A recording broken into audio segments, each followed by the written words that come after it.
Si Carlito. Grabe, top of the line na.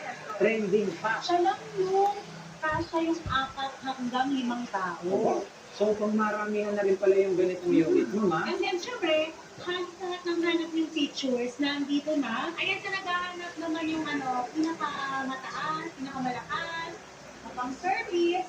Syempre, pinakamura na motor type electric bike. Ito na yan, Edo version 4. Parang bagong-bago tong unit na to, mama. Yung ganito, 3,000 watts. Ibig sabihin, may napaka-powerful nitong e-bike na to. Yes, oo. Gano'ng kabilis tumatakbo yan, ma'am? Naka number 1 pa lang, pagbuo pa lang, ito pwede na tanong. Papakilala ko din sa inyo si Nisha. Kumari ko.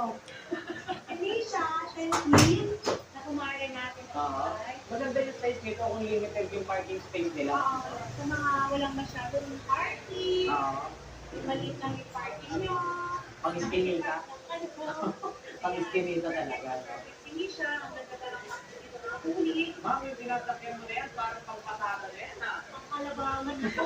Ang laki, no? Ang isang basketball team na po ang pwedeng sumakay dito sa sobrang laki. Guys, tingnan nyo, oh.